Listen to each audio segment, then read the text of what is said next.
Hi hello నమస్తే welcome to special chit chat. ఇప్పుడు నాతో ఒక పర్సన్ ఉన్నారు. ఆ పర్సన్ గురించి చెప్పాలంటే బిగ్ బాస్ సీజన్ 7లో మనందరికీ దగ్గరయ్యారు. అలాగే సీజన్ 8లో కూడా వైల్డ్ కార్డ్ ఎంట్రీతో వచ్చి ఇంకా మన ఇంట్లో మనిషి అయిపోయారనమాట.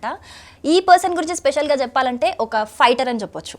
అలాగే బిగ్ బాస్ సీజన్ 8లో లాస్ట్ వరకు విన్నర్ తనే అని అందరు అనుకున్నారు. బట్ లాస్ట్లో రన్నర్ అప్గా గెలిచి మనందరి మనసుల్లో మాత్రం విన్నర్గా నిలిచారు. ఆయనే గౌతమ్. ఇప్పుడు గౌతమ్ గారు మనతో ఉన్నారు.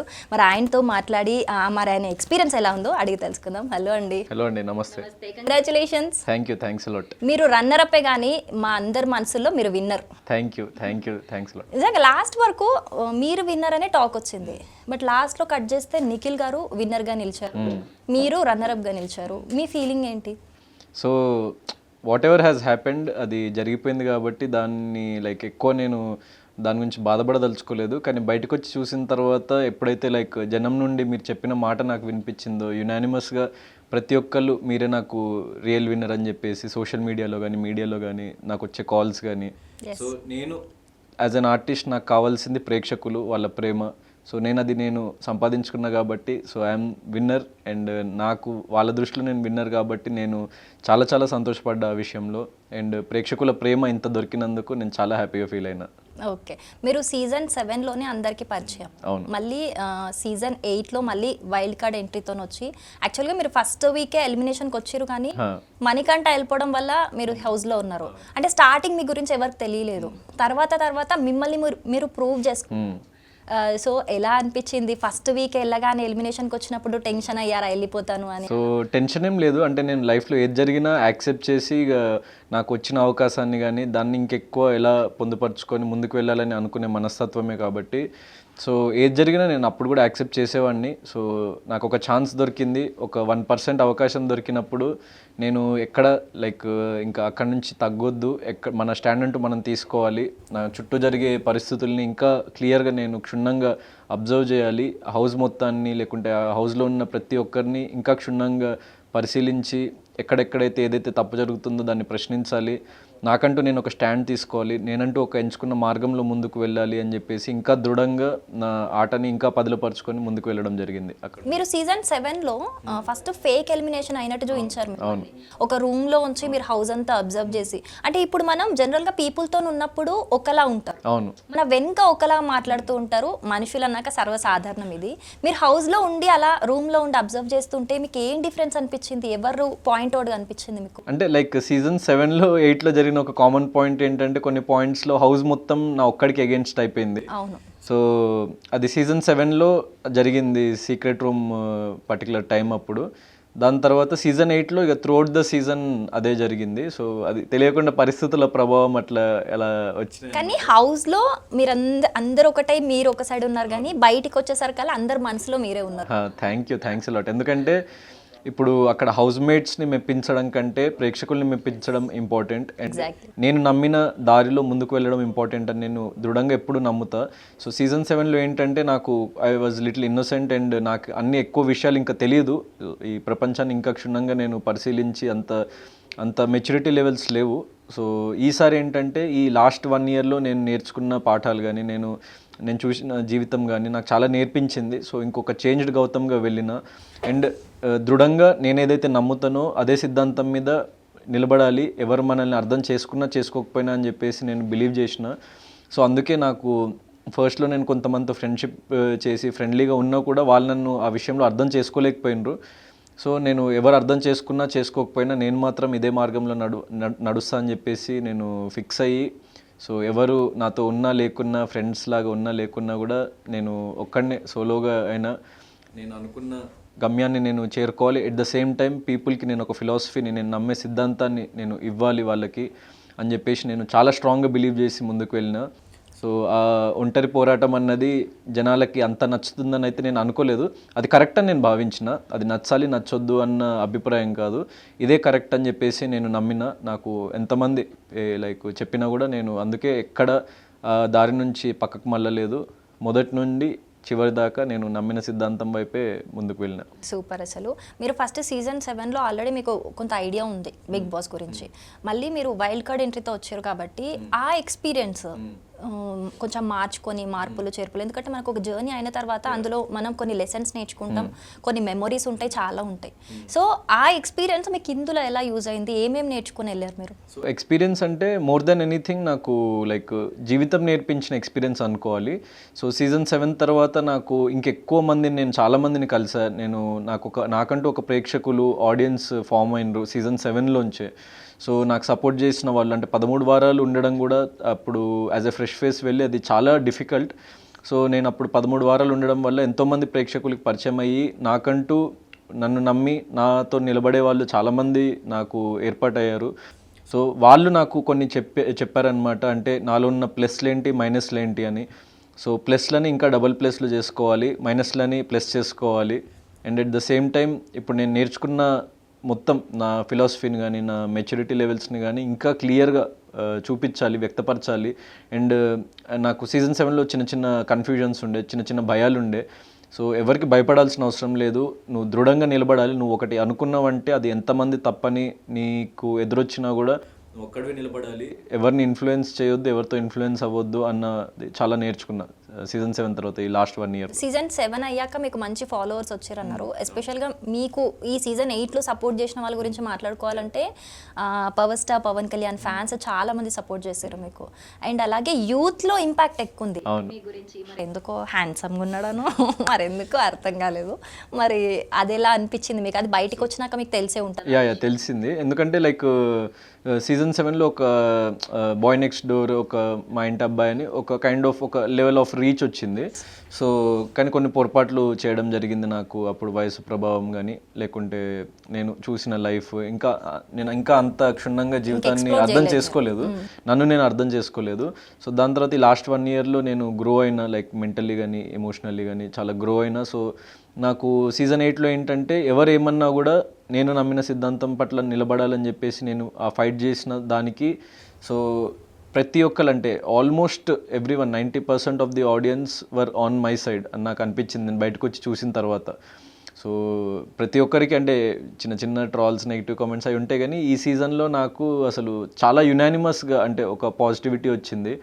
సో యంగ్స్టర్స్ నుంచి కానీ, అంటే నా రెబెలియస్నెస్కి యంగ్స్టర్స్ లైక్ అది నచ్చింది యంగ్స్టర్స్కి. దెన్ తర్వాత నేను మాట్లాడే పద్ధతి అదంతా ఫ్యామిలీస్కి, లేకుంటే లేడీస్కి నేను లేడీస్ వీక్ అని ఇచ్చిన, దెన్ లేడీస్ని నేను రెస్పెక్ట్ చేసే విధానం కానీ, సో అవన్నీ నచ్చి లేడీ ఫ్యాన్స్ కానీ, లేడీస్ సపోర్టర్స్ చాలా హ్యాపీగా ఫీల్ అయినరు. అండ్ ఫ్యామిలీ ఆడియన్స్ బాగా హ్యాపీగా ఫీల్ అయినరు. చిన్నపిల్లలు, చాలామంది చిన్నపిల్లలు వాళ్ళు లైక్ నేను నచ్చా చిన్నపిల్లలకి.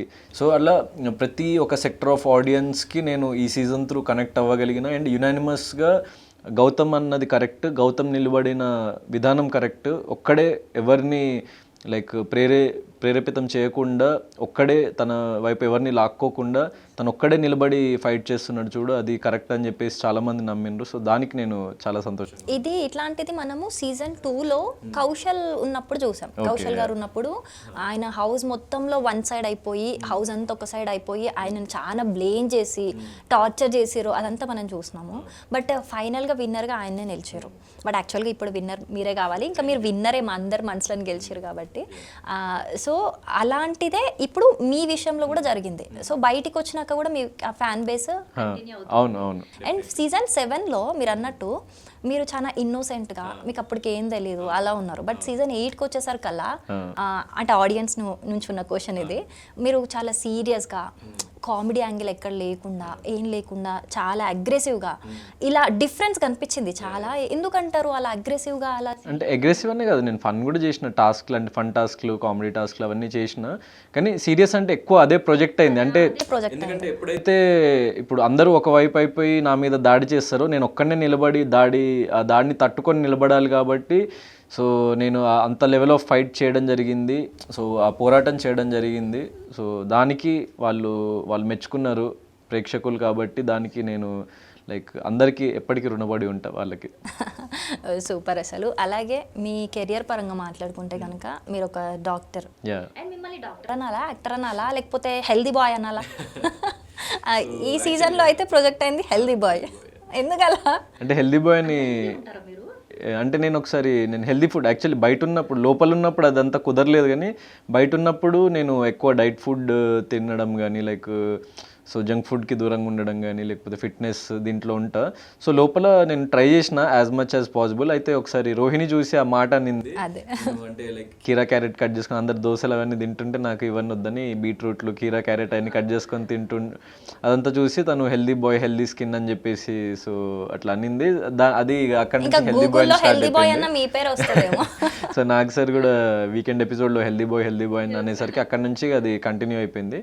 So very fun way of దాంట్లోనే అది అంటే మీరు నార్మల్ లైఫ్లో కూడా ఇంతే డైట్ ఇంతే నార్మల్ లైఫ్. ఎందుకంటే యాక్చువల్లీ నేను చాలా చిన్నప్పటి నుంచి నేను కాలేజ్ వరకు చాలా లావు ఉండేవాడిని. సో 96 kgs ఉండేవాడిని. సో నేను వెయిట్ తగ్గడానికి దెన్ ఫిట్గా అవ్వడానికి సో డైట్ ఫాలో అవ్వడం జరిగింది. అండ్ నా బాడీ టైప్ ఏంటంటే ఈజీగా ఏదైనా రైస్ కానీ అట్లా తింటే ఈజీగా వెయిట్ పుట్ ఆన్ అయిపోతుంది. సో అందుకే నేను యాజ్ మచ్ యాజ్ పాసిబుల్ స్వీట్స్కి కానీ షుగర్కి కానీ వీటన్నిటికీ దూరంగా ఉంటుంది. దెన్ హెల్దీ ఫుడ్ అంటారు కదా, స్మెల్ చూస్తే లావ్ అయిపోతాం. అండ్ యాజ్ అన్ ఆర్టిస్ట్ ఇప్పుడు I have to maintain my self and on screen బాగా కనిపించడానికి కానీ ఎట్లా. సో ఇప్పుడు యాక్చువల్లీ ఇంకా ప్రాపర్గా రెస్ట్ లేక నేను ఫ్యూ డేస్ నుంచి అది లైక్ ఏం పర్లేదు, మీరు చాలా అందంగా ఉన్నారు. అందం కాదు, handsome boy, healthy bye also handsome boy. చాలా బాగున్నారు. సీజన్ 7లో మీరు వచ్చినప్పుడు ఫస్ట్ చూసినప్పుడు మరీ ఫెమిలియర్ ఫేసింగ్ కాదు. అవును, అప్పుడు completely fresh face. Yeah. So అందరు చూసి ఎవరి అబ్బాయి ఇంత అందంగా ఉన్నాడు, ఎక్కడ కనిపించలేదే మాకు ఇన్ని రోజులు. అప్పటి నుంచి సీరియస్లీ మీ అపియరెన్స్ అనేది ఒక అటెన్షన్ తీసుకొచ్చింది. సీరియస్లీ అదే సీజన్ 7లో అయితే నాకు అపియరెన్స్ వల్ల చాలా మంది ఫ్యాన్స్ వచ్చిన నాకు బయటకు నేను కూడా చూసి అందరిలో అంటే మనం first of all Bigg Boss చూస్తున్న వాళ్ళ హ్యాబిట్ ఎలా ఉంటుంది అని అంటే ఫస్ట్ ఎవరు బాగున్నారు అన్నీ చూస్తాం. ఫస్ట్ ఎవరు బాగున్నారు, తర్వాత ఒక 1 week అలా చూసి ఎవరి బిహేవియర్ ఎట్లుంది ఇవన్నీ చూసి జనరల్ ఆడియన్ మెంటాలిటీ ఒకరికి స్టిక్ అవుతారు అనమాట. అట్లా చూసి మీరు సీరియస్లీ చాలా ఇన్నోసెంట్ ఉండే, లిటరలీ చాలా ఇన్నోసెంట్. టాస్కులు వచ్చినప్పుడు కూడా ఎవరన్నా ఏదో ఇచ్చేస్తే అరే తీసుకోరా అంత ఇన్నోసెంట్ ఉండే మీరు. అప్పుడు సీరియస్లీ యూత్ అటెన్షన్ అప్పుడే మీ మీదకి వచ్చేసింది, ఎస్పెషల్లీ లేడీస్ది. సో బయటికి వచ్చినాక మరి ఆ ప్రపోజల్స్ అలాంటివి ఏమన్నా? సో అది నార్మల్గా అది ఉంటుంది కానీ లైక్ ఐఎమ్ హ్యాపీ అంటే లైక్ దానికి ఇంకా అంతే చెప్పగలుగుతాను. సడన్గా ఒక అమ్మాయి వచ్చి ఐ లవ్ యూ గౌతమ్ అంటే ఎట్లుంటుంది మీ రియాక్షన్? థ్యాంక్ యూ చెప్తా, ఇంకేం చెప్తా. ఎవరన్నా లవ్ యూ చెప్తే థ్యాంక్ యూ చెప్తా అంటే అదే ఆబ్వియస్లీ అంటే సపోర్ట్ చేస్తూ అంత లవ్ని ఇస్తుంటే లైక్ ఇక్కడ కూడా మీ ఇన్నోసెన్స్ కానీ. అండ్ మీ డాక్టర్ కదా, మరి కొయ్యడాలు రక్తాలు అంటే మాకు ఎంబీబీఎస్లో చదువుకునే టైం నుంచి సెకండ్ ఇయర్ నుంచే సర్జరీస్ అవన్నీ స్టార్ట్ చేపిచ్చేస్తారు. సో లైక్ ప్రాక్టికల్స్ ఎక్కువ ఉంటాయి అనమాట, థియరీ నాలెడ్జ్ కంటే ప్రాక్టికల్. భయమే లేదా మీకు రక్తాల? లేదంటే ఎంబీబీఎస్ ఫస్ట్ ఇయర్లో కొంచెం చిన్న ఫియర్స్ ఉంటాయి కానీ తర్వాత స్లోగా ఇక అలవాటు అయిపోతుంది అనమాట మనకి. అమ్మో, కానీ ఇంత ఇన్నోసెంట్గా కనిపిస్తున్నారు మళ్ళీ డాక్టర్ అని అంటే కొంచెం. డాక్టర్స్ ఇన్నోసెంట్ ఏం కాదు నేను యాక్చువల్లీ, అంటే చూడడానికి అట్లా సాఫ్ట్గా అట్లా ఉంటాయి కానీ ఇప్పుడు మీరు చూసిండ్రు కదా the kind of fight I did. అసలు సీజన్ 7కి 8కి ఎంత కొన్ని ఫైటింగ్ సీన్స్ చూస్తుంటే టాస్క్లలో మీరు అరవడము, అరే ఆ గౌతమేనా ఇక్కడ వచ్చిండు, గౌతమ్ గారేనా, అసలు లిటరల్లీ చాలా చేంజ్ ఉంది. దీన్ని బట్టి చూస్తే మీరు చాలా నేర్చుకుని వెళ్ళారు సీజన్ 8కి. అంటే ఇప్పుడు మన కోసం మనం నిలబడాలి అనేది నేను సిద్ధాంతం నమ్ముతా. అండ్ 100% కోపం, యాజ్ ఏ యంగ్స్టర్ నాకు చాలా కోపం ఉంటుంది. కానీ సీజన్ 7లో కొంచెం అది ఛానలైజ్డ్ లేకుండే. సో ఇప్పుడు ఛానలైజ్డ్ అగ్రెషన్ ఉండే సీజన్ 8లో అన్నది నేను అబ్జర్వ్ చేసిన. And at the same time ప్రతి మనిషిలో ఉండాలి అగ్రెషన్ అన్నది, 100% ఉండాలి. మనం అగ్రెసివ్గా ఉండాలి. మనము ప్రతి చోట మనం సాఫ్ట్గా మెతకగా ఎవరేమన్నా మనము ఇట్లా కామ్గా ఉంటే ఈ ప్రపంచంలో బ్రతకలేము. ఫస్ట్ బిగ్ బాస్ హౌస్లో అసలుకే బ్రతకలేము. సో 100% నాలో రెబెలియస్నెస్ అన్నది ఉంది. సో ఎక్కడైనా ఏదైనా తప్పు జరుగుతుంది లేకుంటే నా మీదికి వస్తుంది అంటే నేను 100% ఒక్కడనే నిలబడి ఫైట్ చేసే కెపాసిటీ ఉంది. కాబట్టే సీజన్ 7 నుంచి మళ్ళీ సీజన్ 8కి పిలిచారు టీం కూడా. సో నాలో అది చాలామంది యాక్చువల్లీ నన్ను చూడంగానే ఆ విషయంలో అంటే గ్రహించారు, అంటే వీళ్ళు ఒక రెబల్ ఉన్నాడు అన్న విషయం చాలామంది అనుకోరు. సో అది అది నా అడ్వాంటేజ్ అనుకోవాలి. ఎందుకంటే వాళ్ళకి తెలియకుండానే వాళ్ళు వీడిని సాఫ్ట్ కార్నర్ అనుకొని like soft spot soft target అనుకొని టార్గెట్ చేయడానికి ట్రై చేస్తారు. కానీ అక్కడ ఎప్పుడైతే వాళ్ళు టార్గెట్ చేస్తారో అప్పుడు నా రెబిలియస్నెస్ బయటకు వచ్చి పప్పులో కాలేసినట్టు. అంటే ఆయన ఏం చెప్తున్నారంటే సీజన్ 7 గౌతమ్ లాగా కాకుండా ప్రతి ఒక్కరు కూడా సీజన్ 8 గౌతమ్ లాగా ఉంటేనే ఈ సొసైటీలో కానీ బిగ్ బాస్లో కానీ బతకగలుగుతారు అని చెప్తున్నారు. డెఫినెట్లీ. ఓకే. అండ్ మీకు డాక్టర్ ఎక్స్పీరియన్స్గా అటు బాగుందా, లేకపోతే అంటే డాక్టర్ అంటే ఆబ్వియస్గా ప్యాషన్ కొద్ది ఇటు వచ్చి ఉంటారు అంతే కదా. సో ఈ ఎక్స్పీరియన్స్ ఎలా ఉంది, అదే ఎలా ఉంది? సో అంటే ఇప్పుడు డాక్టర్ అన్నది ఏంటంటే అక్కడ అది సాఫీ లైఫ్ కానీ అక్కడ సాటిస్ఫాక్షన్ లేకుండే నాకు, ఎందుకంటే నా ప్యాషన్ అది కాదు కాబట్టి. అండ్ మోర్ ఓవర్ నాకు యాజ్ ఏ ఎంబీబీఎస్ ఎడ్యుకేషన్ నాకు ఎలా యూజ్ అయిందంటే అది జస్ట్ మోర్ దెన్ ఎడ్యుకేషన్, మన బాడీ గురించి స్టడీ చేయడమే కాకుండా మనం ఎన్నో వేల మంది పేషెంట్స్ని కలవడం జరుగుతుంది, ఎంతో మందిని ఎక్స్పీరియన్సెస్ మనం తెలుసుకోవడం జరుగుతుంది, హ్యూమన్ ఎమోషన్స్ ఏంటో అర్థమవుతాయి, దెన్ హ్యూమన్ వాల్యూస్ ఏంటో అర్థమవుతాయి, అండ్ మన లైఫ్కున్న వాల్యూ ఏంటి అన్నది అర్థమవుతుంది. సో చాలా విషయాలు నేను అక్కడ నేర్చుకున్నా, అంటే లైక్ ఒక మనిషి గురించి కానీ మనిషి వ్యక్తిత్వం గురించి సైకాట్రీ అనే సబ్జెక్ట్ ఉంటుంది, అంటే హ్యూమన్ బీయింగ్స్ బిహేవియర్ ఎందుకు ఎలా ఉంటుంది అన్నది. So different types of emotions గురించి కానీ లేకపోతే మనుషుల గురించి కానీ నేను స్టడీ చేయగలిగిన మెడిసిన్లో. సో అండ్ నాకు రైటింగ్ పట్ల కూడా ఇంట్రెస్ట్ అనమాట. సో ఆ ఇంక్లినేషన్ వల్ల నేను ఫిలాసఫీస్ చదవడం కానీ, సో అంటే ఎప్పుడు నేను నిరంతరం నన్ను నేను రీఇన్వెంట్ చేసుకొని నేను ఒక బెటర్ పర్సన్గా మారడానికి ట్రై చేస్తుంటా లైఫ్లో. So everyday is a new day for me and evolve అవుతూ ఉండాలని చెప్పేసి. సో నేను ఇప్పుడు సీజన్ 8కి వెళ్ళిన దానికంటే ముందుకి ఇప్పటికి ఇంకొంచెం ఒక స్టెప్ అహెడే వెళ్ళిన. సో వ్యక్తిత్వం పరంగా కానీ నా మెచ్యూరిటీ లెవెల్స్ కానీ నేను అర్థం చేసుకునే విధానం కానీ, సో ఇంకా బెటర్గా ఇంకా ఫ్యూచర్లో ఇంకా గ్రో అవ్వాలని చెప్పేసి నేను నిరంతరం కృషి చేస్తుంటా. వావ్. అంటే మా డాక్టర్ అంటే చాలా కష్టపడి చదివితేనే అక్కడ దాకా వస్తారు కదా, అలాంటి బ్యాక్ బెంచెస్కి ఎంత సీన్ లేదు కానీ. సో చాలా కష్టపడి ఉంటారు, మామూలుగా జనరల్గా చూస్తూ ఉంటాం, ఎప్పుడు చదువుతూనే ఉంటారు వాళ్ళు, ఒక రూమ్కి అంకితం అయిపోయి ఉంటారు. సో యూజువల్లీ వేరే కోర్సెస్లో ఒక 20-30% చదివే వాళ్ళు ఉంటారు, 70% ఎక్కువ చదవడం ఇంట్రెస్ట్ లేని వాళ్ళు ఉంటారు. ఇక్కడ ఏంటంటే 98% చదివే వాళ్ళే ఉంటారు, 1-2% చదవని వాళ్ళు ఉంటారు. అండ్ సరిగ్గా చదవకపోతే అదో పెద్ద సిన్ లాగా చూస్తారనమాట. సో 100% చదవాల్సి వచ్చింది. అండ్ నేను అంటే చిన్నప్పటి నుంచి merit student actually. So education వైపే ఉండే ఎక్కువ. సో కానీ ప్యాషన్ మాత్రం ఫిల్మ్ సైడ్ ఉండే. సో స్లోగా ఇక రెండు మేనేజ్ చేస్తూ నేను మెడిసిన్లో ఉన్నప్పటి నుంచి యాక్చువల్లీ సినిమా సైడ్ అదంతా. అదే మీరు మధ్యలో మోడలింగ్ చేయలేదు, మోడలింగ్ ఎప్పుడు చేయలేదు, only acting courses and like acting related చేసిన, మోడలింగ్ రిలేటెడ్ ఏం చేయలేదు. కానీ ఫోటోషూట్స్ అవి ఇన్స్టాగ్రామ్ ట్రై చేయొచ్చు, నో ప్రాబ్లం. సో అలాగే మీరు ఈ బిగ్ బాస్ హౌస్లో యష్మితో ఫస్ట్ క్రష్ ఉంది అని అన్నారు, తర్వాత హౌస్లో అందరు నా సిస్టర్సే అని అన్నారు. ఏంటది అసలు, ఆ లాజిక్ ఏంటి? లాజిక్ ఏం లేదు, అంటే నాకు అప్పుడు లైక్ నేను సింగిల్, సో నాకు లైక్ లవ్ కానీ లేకుంటే రిలేషన్షిప్స్ కానీ ఏం లేవు. సో ఆ టైంలో చిన్న అట్రాక్షన్ వచ్చింది. సో ముందు కూడా ఏమీ లేవా? ముందు ఉండే లవ్ స్టోరీ ఉండే, సో బ్రేకప్ అయిపోయింది, మాట్లాడుకున్నాను దాని గురించి. సో చిన్న అట్రాక్షన్ వచ్చింది, కానీ దాని తర్వాత కొన్ని డిఫరెన్సెస్ రావడం లేకుంటే పర్సనాలిటీ క్లాషెస్ రావడం వల్ల సో అక్కడ నుంచి కట్ ఆఫ్ అయిపోవడం జరిగింది. కొన్ని విషయాల్లో హర్ట్ అయినా నేను, దాని తర్వాత కొన్ని ఒక ప్లేస్లో అక్క అన్న. ఎందుకంటే నేను ఎప్పుడైనా అమ్మాయిల మీద వాయిస్ రైజ్ చేస్తున్నప్పుడు బిగ్ బాస్ హౌస్లో ఖచ్చితంగా మనము వాయిస్ రైజ్ చేయాల్సిన సిచ్యువేషన్స్ వస్తాయి, లేకపోతే మనం తప్పైపోతాం అక్కడ మనము కామ్గా కూర్చుంటే. సో ఎదుటి వాళ్ళు ఏమైనా నిందలు వేస్తుంటే మనం డిఫెండ్ చేసుకోవాలి. సో అలాంటి టైంలో నేను వాయిస్ రైజ్ చేస్తుంటే నేను వాళ్ళు కావాలనే లైక్ నేను లేడీస్ వీక్ ఇచ్చా, అయితే నువ్వు లేడీస్ వీక్ ఇచ్చినావు, నీకు లేడీస్ మీద రెస్పెక్ట్ లేదు అని కావాలని పోర్ట్రే చేయడానికి ట్రై చేసిండ్రు. సో అప్పుడు నేనేమనుకున్నా అంటే సరే రెస్పెక్టబుల్ వేలోనే అరుద్దాం, అరిచినా కూడా అక్క అని అరుద్దాం అని చెప్పేసి. ఇప్పుడు అక్క అంటే దాంట్లో తప్పేం తీయలేరు కదా అని చెప్పేసి నేను ఒక రెస్పెక్టబుల్ వేలో సంబోధిస్తూ అక్క అందామని చెప్పేసి అది స్టార్ట్ చేస్తే దాన్ని కూడా అదొక ఇష్యూ లాగా వాళ్ళు ప్రొజెక్ట్ చేయడానికి ట్రై చేశాను. కానీ ఆడియన్స్ ప్రేక్షకులు చాలా తెలివైన వాళ్ళు, సో అది పసిగట్టేసి కావాలనే వీళ్ళు ఇదంతా చేస్తుండ్రని చెప్పేసి పసిగట్టేసి సో వాళ్ళు నాతో నిలబడ్డారని చెప్పేసి నాకు బయటకు వచ్చిన తర్వాత అర్థమైంది. ప్రేక్షకులు ఎంత తెలివైన వాళ్ళో మీరు అంతకన్నా తెలివిగా ఆడారు నిజంగానే. ఎందుకంటే మీకు అర్థమై ఉంటుంది, అంటే బిగ్ బాస్ అంటే ఓన్లీ ఫిజికల్ ఫిట్నెసే కాదు, మనం బ్రెయిన్కి కూడా పని చెప్పాలి, తెలివితేటలతో వాడాలి. ఎందుకంటే కొన్ని సిచ్యువేషన్స్ మనం ఫిజికల్గా ఎదుర్కోలేము, ఖచ్చితంగా బ్రెయిన్తోనే ఎదుర్కోవాలి. ఎందుకంటే ఎస్పెషల్గా ఈ నామినేషన్స్ వచ్చి మనం వాళ్ళకి నెగిటివ్ అవ్వకూడదు కానీ నామినేట్ చేయాలి. అలాంటి సిచ్యువేషన్స్ మీరు బాగా హ్యాండిల్ చేశారు. అది ఎట్లా హ్యాండిల్ చేశారు? మీకు ఏమన్నా బాగా నెగిటివిటీ అంటే ఆఫ్ కోర్స్ హౌస్ అంతా వచ్చింది కదా, మీకు లోపల ఉన్నప్పుడు ఎలా ఉండే? అంటే నాకేమనిపించింది అంటే లైక్ నేను అబ్జర్వ్ చేసింది కూడా నేను ఆడియన్స్ పర్స్పెక్టివ్లోనే చూసిన సీజన్ 8ని. సో లైక్ ఒక ప్రేక్షకుడిగానే అబ్జర్వ్ చేసేవాడిని హౌస్ని ఎప్పుడైనా. సో చాలా మందిలో చాలా మిస్టేక్స్ కనిపించినాయి నాకు, చాలా అంశాలు కనిపించినాయి. అవి వాళ్ళు చూడలేకపోతున్నారు. సో అది నేను వెలికి తీయాలి, అది బయట పెట్టాలని చెప్పేసి దృఢంగా నమ్మి, సో చిన్న చిన్న మిస్టేక్స్ని వాళ్ళు కావాలని పెద్దదిగా చేయడానికి వాళ్ళు ట్రై చేస్తున్నారు. అండ్ సో పెద్ద పెద్ద మిస్టేక్స్ వాళ్ళకి కనిపించట్లేదు. సో ఎందుకు అని చెప్పేసి నేను ప్రశ్నించడం స్టార్ట్ చేసిన. సో ఒక పోరాటం మొదలుపెట్టిన. అప్పుడు హౌస్ అంతా ఒక పాయింట్లో నాకు అగెయిన్స్ట్ అయిపోయింది.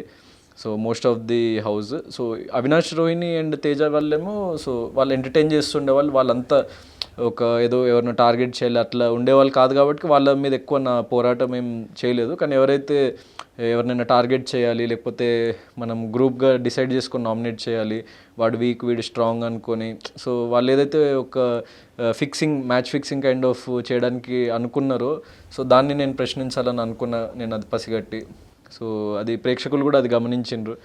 సో దానికి నేను ఆ పోరాటం చేసినందుకు ఒంటరిగా నేను దానికి చాలా గర్వపడుతున్నా. అండ్ అది నేను ఎవరిని ఇంప్రెస్ చేయడానికి చేయలేదు. I want to inspire people, I don't want to impress anyone. Okay.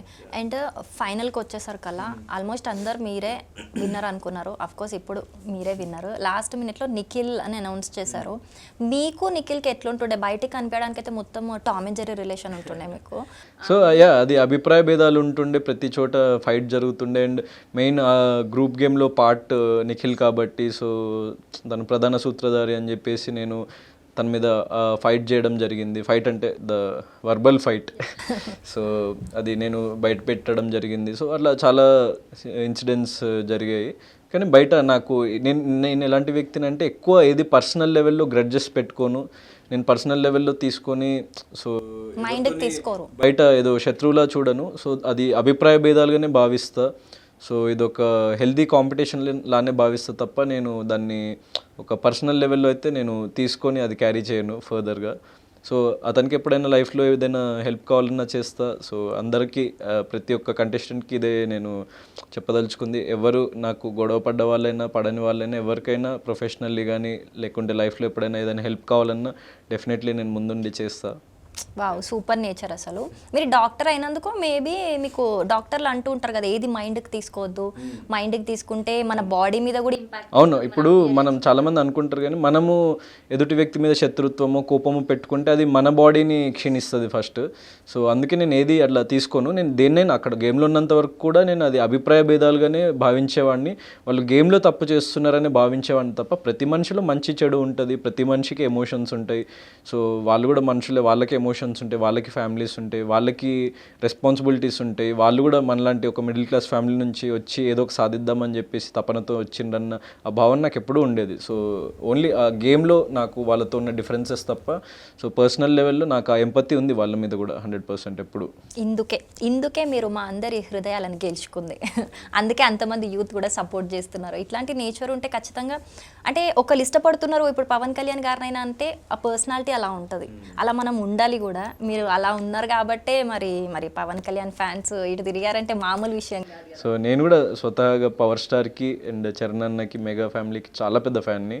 So వాళ్ళ నుంచి నాకు చాలా సపోర్ట్ దొరికిందని చెప్పేసి చెప్పారు. దానికి నేను చాలా ఎగ్జాక్ట్లీ నేను అక్కడికే వస్తున్నా. ఫైనల్లో రామ్ చరణ్ గారు, చిరంజీవి గారు, అదే వాళ్ళ మదర్ సురేఖ గారు మీకు పెద్ద ఫ్యాన్, చూస్తున్నారు, మీకోసమే చూస్తున్నారు అనేది చెప్పారు. మీకోసమే చూస్తున్నారని కాదు కానీ సో గౌతమ్ అంటే చూస్తుంటే మీకైతే ఫ్యాన్ అనేది చెప్పారు. అది సో గౌతమ్ గెలుస్తాడని చెప్పేసి అనుకున్నా అని చెప్పేసి చరణ్ అన్నకి చెప్పారంట. సో ఆ విషయం నాకు చెప్పంగా నాకు చాలా చాలా సంతోషంగా అనిపించింది. అండ్ అనిల్ రావిపూడి అన్న యాక్చువల్లీ టేస్టీ తేజకి సీనియర్ కాలేజ్లో. సో తేజకి చెప్పాడంట గౌతమ్ గెలుస్తాడని చెప్పేసి అనుకుంటున్నాను ఫినాలేకి ముందు. దెన్ ఈవెన్ శివాజీ అన్న నా క్లాస్ సీజన్లో ఉన్న శివాజీ అన్న తేజకి కాల్ చేసి విన్నింగ్ అనౌన్స్ అయిన తర్వాత ఏంటి గౌతమ్ గెలుస్తాడని అందరూ అదే అనుకున్నారు అందరూ. సో దాని తర్వాత బయటకు వచ్చిన తర్వాత మీడియా కానీ మెయిన్ స్ట్రీమ్ మీడియా కానీ తెలుగు ప్రజలు ప్రతి ఒక్క general audience social media everywhere నాకు అది వినిపించేసరికి నేను చాలా చాలా సంతోషపడ్డా. ఎందుకంటే కప్పు కానీ డబ్బులు కానీ, డబ్బు అనేది ఖర్చు అయిపోతుంది, కప్ అనేది ఇంట్లో ఏదో ఒక రోజు మన ఇంట్లో పెట్టుకోవడానికి తప్ప బయటికి తీసుకొచ్చి అందరికీ చూపించడానికి పనికిరాదు.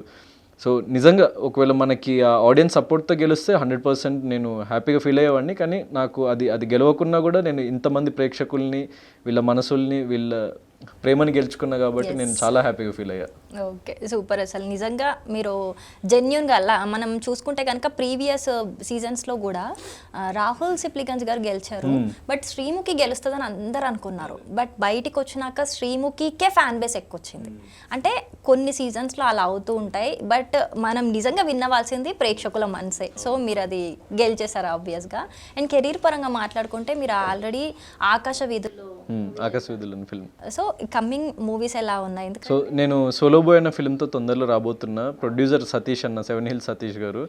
సో చాలా మంచి లైక్ టెక్నికల్ వాల్యూస్తో లైక్ ఆయన చాలా కేర్ తీసుకొని మాకు ప్రతి క్షణం మాతో నుండి లైక్ మా టీంని ముందుకు నడిపించిండ్రు సతీష్ అన్న. దానికి I'm very very thankful to him, ప్రొడ్యూసర్కి. ఎందుకంటే ఒక చిన్న హీరోకి ఈ స్టేజ్లో మనము ఎదగాలి అనుకుంటున్న స్టేజ్లో చాలా తక్కువ మంది ముందుకు వస్తారు. సో నేను కూడా ఎలాంటి యాక్టర్ని అంటే ఏదో మనం వచ్చామా ఫిలింలో యాక్ట్ చేసామా వెళ్ళిపోయామా అని కాకుండా నా భుజాల మీద వేసుకొని ప్రమోషన్స్ కానీ ఏదైనా అంటే ఫ్రీ ఆఫ్ కాస్ట్ ఎలా పబ్లిసైజ్ చేయాలి, ఎన్ని విధాలుగా పబ్లిసైజ్ చేయాలి అని, ఎక్కువ డబ్బు ఖర్చు కాకుండా ఎలా చేయాలి అన్న విధాల్లో నేను చాలా వేస్లో ప్రమోట్ చేశా అంటే లైక్ ఫిలింని. సో అందరికీ తెలిసింది సోలో బాయ్ అన్న ఫిలిం కూడా. అండ్ నేను బిగ్ బాస్ షోకి వెళ్ళడం వల్ల, సీజన్ 8కి వెళ్ళడం వల్ల చాలామందికి తెలిసింది. దెన్ నేను చాలామంది నాకు తెలిసిన ఫ్రెండ్ సర్కిల్స్లో వాళ్ళు చాలామంది నాకు సపోర్ట్ చేసి వాళ్ళు ప్రమోట్ చేశారు. దానికి I'm very very thankful to them. And ఫర్దర్గా నేను ఏ ఫిలిం చేసినా కూడా లైక్ ప్రొడ్యూసరే నాకు ఇంపార్టెంట్. ఆ సినిమాకి ₹1 లాభం రావాలి అన్న కోణంలోనే నేను ఆలోచిస్తా. ఎలా కాస్ట్ కటింగ్ చేయాలి ప్రొడక్షన్లో అన్న విషయంలోనే నేను ఆలోచిస్తా. సో అలా చాలా కాస్ట్ కటింగ్ చేసి చాలా మంచి డీసెంట్ టెక్నికల్ వాల్యూస్తో, సో చాలా మంచి ఫ్యామిలీ ఎంటర్టైనర్, సో మంచి లవ్ స్టోరీ ఉంటుంది. So very clean film, very clean film. So త్వరలో ప్రేక్షకుల ముందుకు రాబోతుంది. అండ్ చాలా ఒక న్యూ ఏజ్ ఫిలిం, అంటే రెగ్యులర్ కమర్షియల్ ఫైట్స్ కానీ యాక్షన్ అట్లా కాకుండా ఒక న్యూ ఏజ్ డ్రామా, అంటే మంచి సినిమాటిక్ వేలోనే ఉంటుంది కానీ మంచి న్యూ ఏజ్ సబ్జెక్ట్ అనమాట. సో ఇప్పుడున్న మోడర్న్ ఆడియన్స్కి, సో వీళ్ళ టేస్ట్కి తగ్గట్టు ఉంటుంది అనమాట సినిమా. ఓకే, మీ సోలో బాయ్ మూవీ మంచి గ్రాండ్ సక్సెస్ అయిపోయి మీరు ఆల్రెడీ సీజన్ 8తోనే హీరో అయిపోయారు. ఈ మూవీతో ఇంకా సూపర్ హీరో అయిపోయి ఆ సక్సెస్ మీట్లో మనం మళ్ళీ ఇంటర్వ్యూ తీసుకుందాం. Thank you. అండ్ నాకు ఓట్ వేసి నన్ను ఇంత దూరం తీసుకొచ్చిన ప్రతి ఒక్క ప్రేక్షకుడికి థ్యాంక్ యూ. తెలుగు ప్రజలందరూ నన్ను ప్రపంచవ్యాప్తంగా వాళ్ళ గుండెల్లో పెట్టుకొని నా కోసం పోరాడారు. వాళ్ళకి నేను పేరున కృతజ్ఞతలు తెలియజేసుకుంటున్నాను. త్వరలో నా సినిమా సోలో బాయ్ రాబోతుంది. ఇదే కైండ్ ఆఫ్ ప్రేమని, ఇదే అభిమానాన్ని నా మీద ఎల్లప్పుడూ మీరు చూపిస్తూ ఉంటారని దృఢంగా నమ్ముతూ, మీ గౌతమ్ కృష్ణ. గుడ్ లక్ అండి. Thank you so much. నమస్తే.